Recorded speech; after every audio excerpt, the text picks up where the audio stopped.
Oke, hai guys, kembali lagi bersama podcast catatan kecil. Hari ini aku nggak sendirian nih, aku bareng siapa? Abi. Oke, Awang Abi. Jadi kita akan menceritakan kehidupan teman kita nih Abi. Hmm, Bukan kehidupan dari Gideon dan Abi. ya, Dari teman kita yang memiliki kelebihan khusus gitu, yes. Kelebihannya apa tuh? sebagai anak indigo. Iya. Indigo tuh apa sih? Indigo itu kurang tahu sih, tapi tapi kayak memiliki apa Iya, indra keenam mungkin yang iya. bisa lihat sosok-sosok yang kita nggak bisa Bisa lihat. lihat. Orang normal nggak bisa lihat gitu. Iya, Hmm, oke. Jadi eh, kita nggak bisa bilang siapa orangnya. hmm. Jadi kita kasih inisial aja. Ya, R. oke. Si R. Oke, teman kita ini inisial si R. Jadi eh, awal dia mengetahui bahwa dia ada kelebihan khusus untuk melihat sosok-sosok makhluk halus itu Hmm, sejak SMP. ya. Dia bisa lihat, dia awal lihat, dia pertama kali lihat itu di kamarnya gitu ada sosok, dan dia sering lihat gitu, oh ada sosok ini di kamarku gitu. Iya, dan sebenarnya sih dia belum tahu ya kalau dia punya kelebihan ini cuma karena waktu itu saat dia melihat sosok itu dia ceritalah ke mamanya kalau dia lihat sosok ini dan dia karena dia pikir mungkin dia halu atau mungkin cuma perasaannya saja atau mungkin karena dia capek dan sebagainya makanya dia ceritalah ke mamanya ini dia lihat sosok ini terus mamanya sesuaikan lah karena mamanya juga kebetulan Indigo. punya kelebihan yang sama makanya pas dia cerita ke mamanya di mamanya sesuaikan sama ciri-ciri yang memang di mama bisa lihat gitulah. Punya Oh keahlian makanya khusus. iya mamanya tahu oh anaknya ini punya kelebihan yang sama seperti dia gitu. Ya sudahlah di mama bilang kalau dia ini bisa lihat sosok yang orang pada umumnya nggak bisa lihat dan punya kelebihan itu.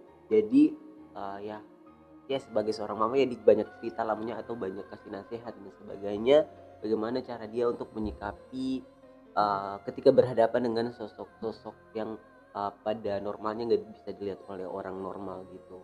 Bener banget karena eh, mempunyai keahlian khusus atau bisa melihat sosok-sosok tersebut itu Mm-mm. jarang untuk membuat orang percaya gitu Iya. bahwa ini aku loh anak indigo, Mm. tapi karena mamanya juga seorang indigo jadi bisa saling percaya gitu bahwa Iya. apa yang dibilang anaknya ini benar gitu. Iya karena kan sebagai seorang yang berbeda dari orang yang lain pada umumnya pasti ada Berbeda bisa lihat uh, gitu. uh, Oke. pasti ada punya hal yang ada kelebihannya dan ada hal yang enggak ya kurang gitulah. Punya Oke. ada ada apa sih keuntungan dan kerugian juga Iya, gitu. benar banget. Oke, dia juga dari kalian khusus ini ya, Mm-mm. dia bisa berbicara atau berkomunikasi dengan sosok-sosok ini, dan juga dari komunikasi tersebut dia bisa mengetahui tentunya makhluk halus ini dibunuh atau meninggal karena apa Kenapa? gitu, dan juga bisa mengetahui waktu semasa hidupnya itu dia hidup kayak gimana gitu.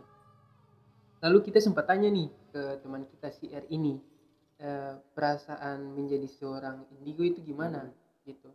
Ya katanya perasaannya itu campur aduk, ada senang ya bisa menolong, Iya. katanya bisa menolong, dan juga yang sedih itu ya apa ya, dia lebih sering mendapat gangguan gitu, dan Mm-mm. bisa melihat yang sosok yang mungkin tanda kutip mengerikan gitu, Iya. yang mungkin kayak tidak, bukan tidak enak sih, tapi kayak kurang terbiasa aja untuk dilihat pada Iya. umumnya. Apalagi kalau misalnya diceritakan apalagi kalau misalnya sosok itu uh, dia sih lah waktu itu waktu masih awal baru tahu kalau dia indigo kalau dia berbeda tuh dia cerita kalau sosok ini minta bantuan sama dia untuk memakai tubuhnya gitulah Oh, jadi ya itulah maksudnya rasanya rasa yang nggak enak dari kalau misalnya dia menjadi seorang indigo nih dia bisa bantu orang bantu sosok itu dengan memberikan meminjamkan tubuhnya untuk dipakai. Nah ketika dia meminjamkan tubuhnya untuk dipakai itu ya ada kadang-kadang sosok itu dia bisa melakukan hal-hal aktivitas-aktivitas yang berat yang biasanya nggak dia lakuin. Makanya setelah kalau dia kembali Iya, lagi ke tubuhnya dia bakal capek, bakal lelah. Makanya hal itu yang dia ngerasa oh hal ini yang nggak enak, nggak bagus lah dari ketika dia bisa membantu itunya. Tapi kalau misalnya bantunya untuk hal-hal yang ya, mudah-mudah saja atau mungkin ada cerita dan sebagainya itu ya oke-oke aja. Tapi kalau misalnya seperti hal yang tadi itu ya bakal menyusahkan dirinya sendiri gitu. Iya banget. Dan juga salah satu kerugian dari bukan kerugian iya sih kerugian kayak banyak orang yang pada umumnya nggak bisa kekurangan lihat, itu kayak mereka kurang percaya sama ini Iya. gitu sama teman kita gitu. Kita juga nggak tahu benar atau tidak.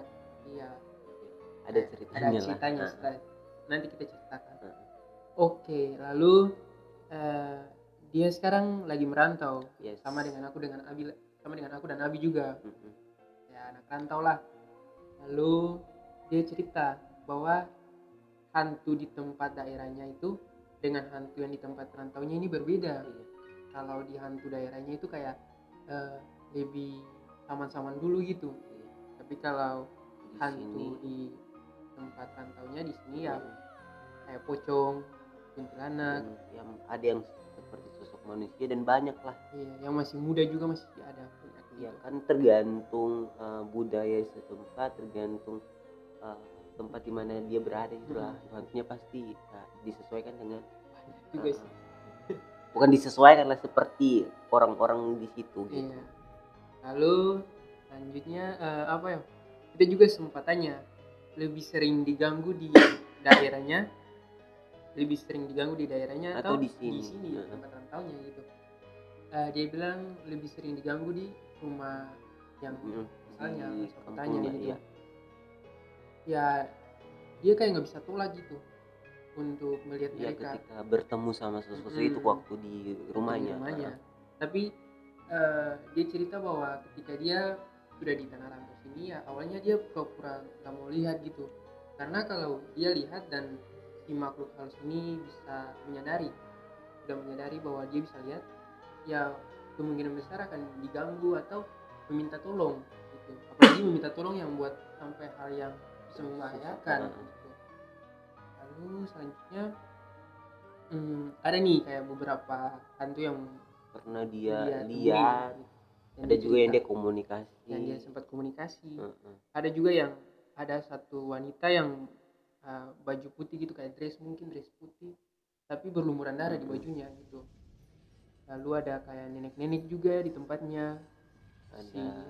Ada juga ada yang sebutnya si putih. Lalu ada juga dari tumbal tempat proyek bangunannya. Ya tumbal proyek ada gitu. Dan itu juga aku pernah rasakan gitu. Kayak sosok tumbal ini.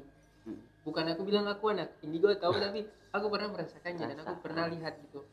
Ya contohnya aku pernah sendirian gitu di tempat tinggalnya. Aku pernah sendirian lalu tiba-tiba disentakan kaki gitu. Sepatu pantofel kan kalau jalan kan pakai sepatu pantofel kayak kemungkinan besar berbunyi tuh. Ketak gitu. Lalu waktu aku lur di kayak apa ya di pintu ngintip di yang celah kunci itu kan ada lubang. Aku lihat kayak ada orang besar gitu. Pas aku buka pintunya gak ada orang gitu. Itu merinding sih, kayak oh shit tadi itu apa gitu. Lalu juga ada 2 anak kembar di tempatnya.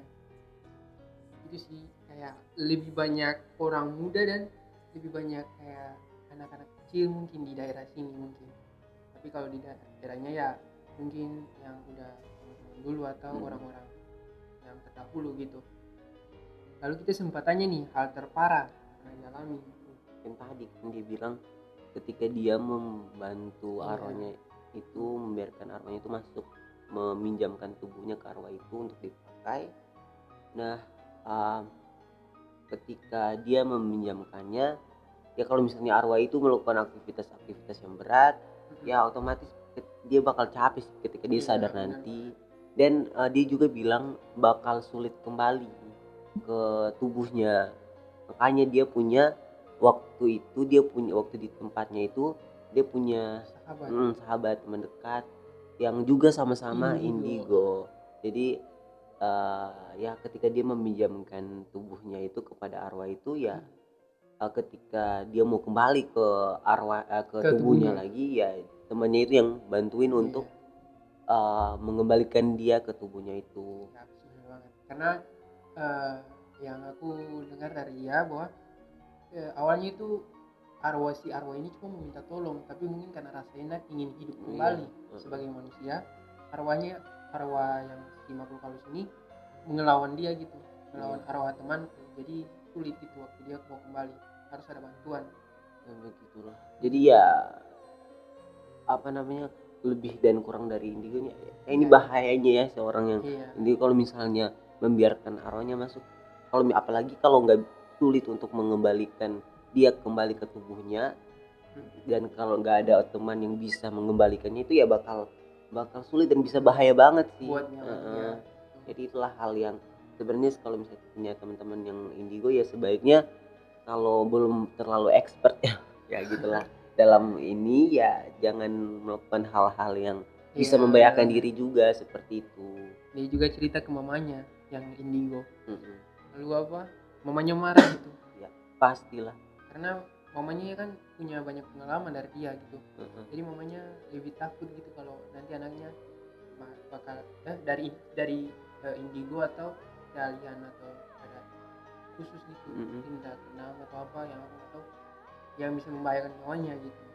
Itu sih yang terparah dari dia. Lalu ada nih yang apa, dia sempat sharing gitu ceritanya, cerita bukan ceritanya, cerita dari makhluk halus Iya. ketika dia berkomunikasi dengan sama makhluk-makhluk halus. Jadi ketika dibilang ya, ketika dia bertemu dengan makhluk halus kan ada, dengan sosok itu ada yang dia eh, komunikasi, namun ada juga yang nggak dia komunikasi, maksudnya nggak berkomunikasi gitu. Terus saat dia berkomunikasi dengan makhluk halus itu, dia cerita-cerita dan sebagainya, dia sempat punya, kalau sudah selesai dia uh, punya perjanjian lah sama makhluk Iya, halus itu. perjanjian. Apakah cerita ini bisa diceritakan kepada Ceritakan. orang lain Iya. atau enggak? Jadi dia bilang itu ada uh, sosok-sosok tertentu yang sudah dia berkomunikasi dengan mereka, ada yang mengizinkan dia untuk cerita sama orang lain, sharing ke orang lain. Tapi ada juga yang nggak, mereka berjanji, mereka melakukan perjanjian kalau nggak boleh Nggak boleh sharing ceritain ke cerita ke siapapun. orang lain seperti itu. Oh, dan ini sih yang paling menarik gitu. Eh, Ketika dia tidak bisa ceritakan itu kayak buat kita oh ya, Penasaran banget. penasaran gitu, itu apa gitu.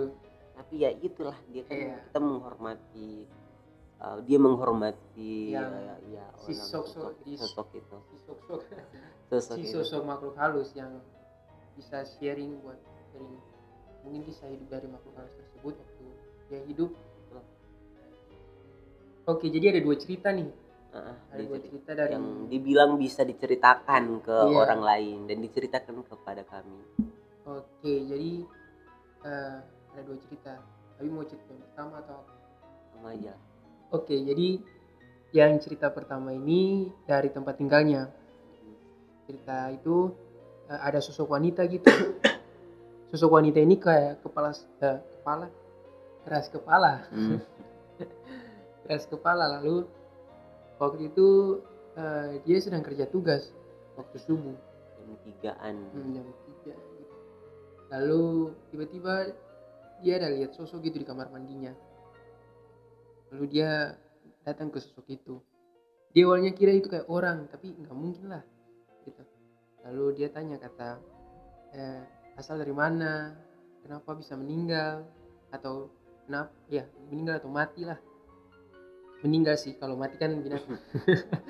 Lalu dia cerita bahwa dia itu dibunuh oleh oleh ibu oleh calon ibu mertuanya gitu.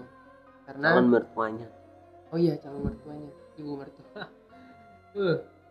Calon mertuanya gitu, karena calon mertuanya nggak setuju sama hubungan Mereka. si ya si sosok ini dengan pacarnya yang waktu semasa hidup gitu.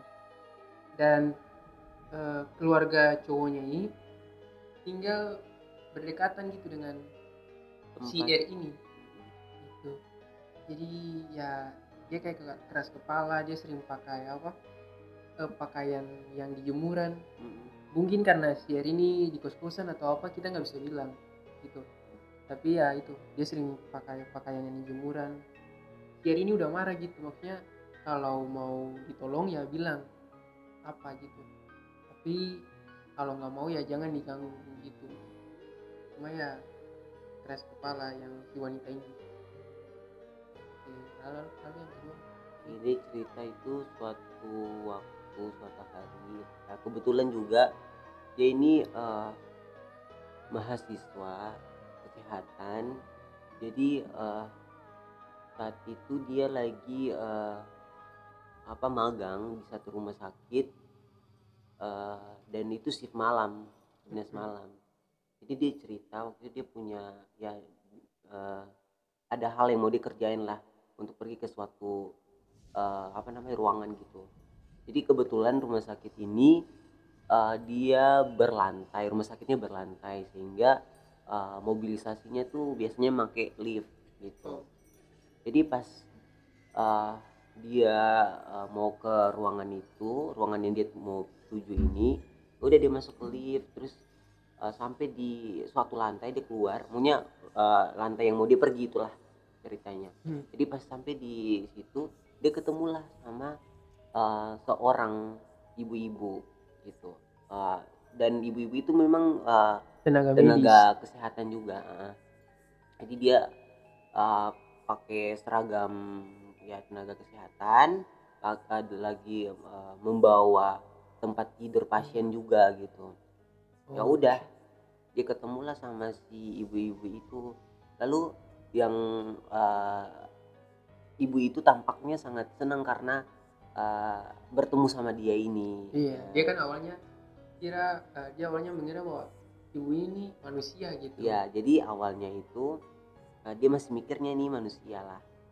Tapi jadi dia ya ceritanya ngomong berkomunikasi sama ibu ini. Ya udah, ibu itu tampak senang karena ibu itu merasa bahwa oh dia bisa lihat aku, lihat saya gitu. Jadi senang gitu. Ya udah, pas ketemu dia sudah ngomong-ngomong, sudah ngobrol-ngobrol, ya udah mereka karena dia lupa ya, dia cerita kalau dia ada lupa sesuatu, makanya dibalik lagi ke ruangan yang tempat tadi, ruangan sebelumnya tempat dia masuk. malam. Nah, akhirnya dia pakai lift lagi kan. Ya udah, dia masuk ke lift, terus ibunya juga ikut, ibunya masuk juga Tanpa tujuan ibunya. Nah, iya. Jadi pas masuk ya udah, cuma yang anehnya dia saat itu dia masih belum sadar kalau ibunya ini hantu gitulah. Iya. Jadi pas dia tanya karena anehnya gini, saat masuk ke lift itu ibunya nggak nekan tombol liftnya, maunya mau ke ruangan berapa gitu kan. Padahal ibunya berdekatan dengan iya tombol untuk lift itu. Jadi dia tanya karena kan dia mungkin dia mikirnya juga karena dia sudah tekan lantai yang dia tuju, mungkin ibunya juga sama mau ke situ juga. Hanya ditanya ke ibunya, ibu mau ke lantai berapa? Ya, ibunya bilang ke lantai 5 gitu. Padahal beda dengan dia nih, beda lantai gitu. Akhirnya ya udah dia tekan lantai 5. Terus dia masih ya memikirkan ini sebenarnya manusia atau bukan sih. Nah, lalu akhirnya dia kebetulan juga kan di situ dia ya besi ya gitu, jadi bisa melihat pantulan bayangan kita. Pas dia lihat, ternyata di bayangan ibu itu nggak ada. Pas dia lihat di itu, akhirnya ya sudah, dia sadar, dia ngeh bahwa itu bukan manusia. Oke. Seperti itulah akhir. Tapi dia masih bersikap seolah-olah biasa-biasa aja. Akhirnya pas dia keluar ke ruangannya yang tadi, maunya sudah sampai ke lantai yang dia tuh tadi, dia bilang dia masih sopan lah, dia bilang duluan ya. Ya udah, dia pergi. terus dia ambil barang yang dia lupa itu, dia kembali lagi. Nah pas kembali lagi dia ketemu sama ibu itu juga. Dan ibu itu juga tampak senang juga dan ikut dia dari belakang gitulah. Lalu dia tanya, karena dia kan udah tahu nih hantu kan. Dia tanya, bukan dia tanya, ibunya tanya ke dia, balik nanti lewat sini juga kan. Dia cuma senyum-senyum aja gitu ya, hilang dia dan sebagainya. Terus ibunya karena ibunya nggak ikut dia sampai ke sana, ibunya tetap ikut dia dari belakang, tapi ada satu tempat yang ibu itu nggak masuk. Itu jadi batasan. Sepertinya memang batasan. Ya dia nggak bisa ke gitu. Mana-mana lagi, cuma sekitaran situ aja sepertinya itu. Ya udah akhirnya dia ke sana karena dia udah takut juga. Dia ketemu sama seorang juga satpam. Dan lebih parahnya lagi itu sebenarnya bukan satpam tapi itu hantu juga. Padahal dia udah ngomong cerita kalau dia ketemu ini sosok ini, dan ternyata sama juga gitu. Padahal dia udah cerita panjang lebar gitu. Malahan waktu dia jalan bengong-bengong, bapak satpamnya yang sapa dia duluan. Sapa dia duluan. Dia kenapa bengong? Meduk gitu nggak sih bicara kok?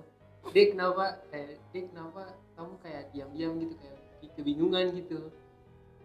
Lalu dia cerita gitu dia cerita panjang lebar gitu. Ya sudah, dan dia sadar ternyata ini bukan manusia juga. Iya, itu kan manusia. Ya udah, karena dia udah takut, setelah dia ke ruangan yang dia ingin tuju itu, dia baliknya nggak ke tempat yang dia pergi tadi. Dia lewat jalan yang lain. Iya. Ya sudah, dia balik sampai ke ruangannya. Ya udah, dicerita sama orang-orang yang ada di situ, tapi dia tenaga kesehatan dia yang ada di situ, bahwa dia ketemu itu waktu di bawah, nanti di ruangan yang di ruangan yang tempatnya dia cerita sama tenaga kesehatan yang ada di situ, teman-temannya. Seperti itu ceritanya. Iya. Lalu ini kadang juga dia bisa membantu gitu.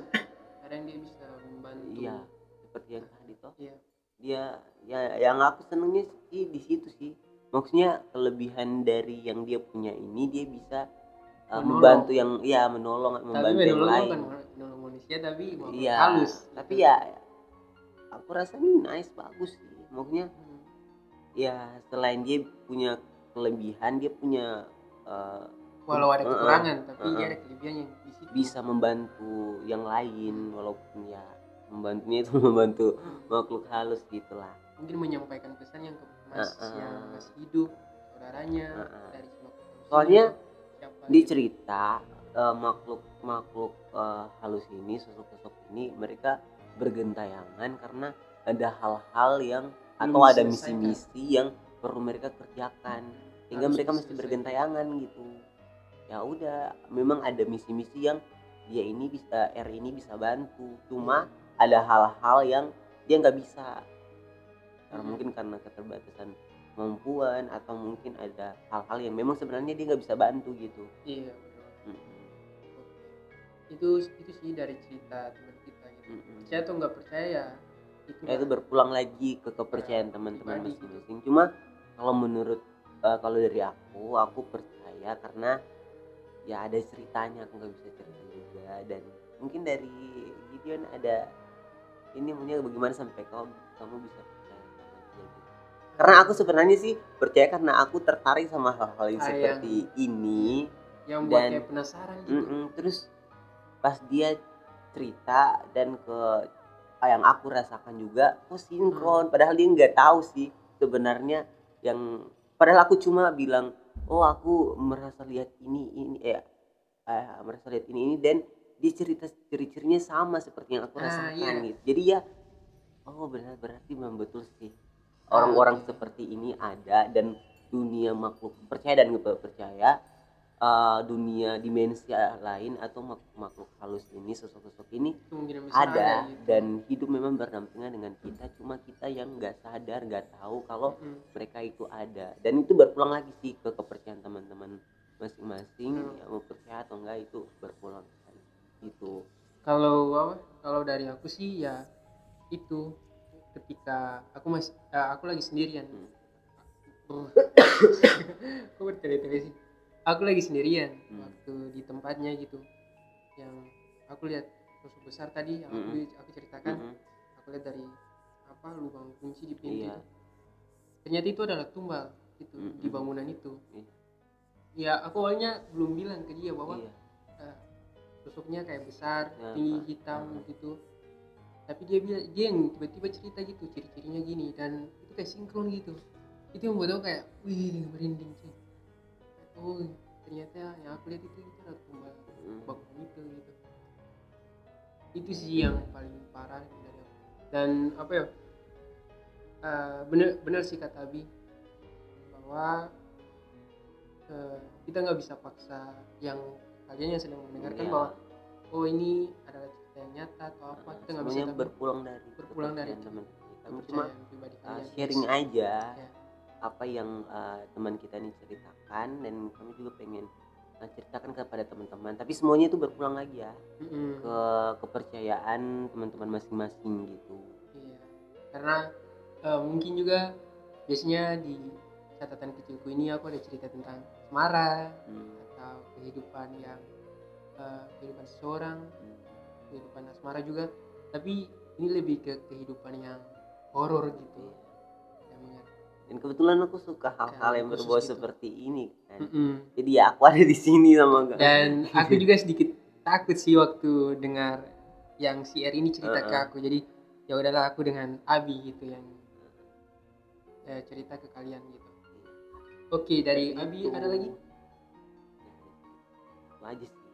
Oke, kalau dari Abi sudah tidak ada lagi, dari aku juga udah pas yang aku cerita buat kalian guys. Kalau gitu sampai sini dulu catatan kecil dari aku dengan Abi. Sampai bertemu guys. Bye bye. Dadah dan Thank you.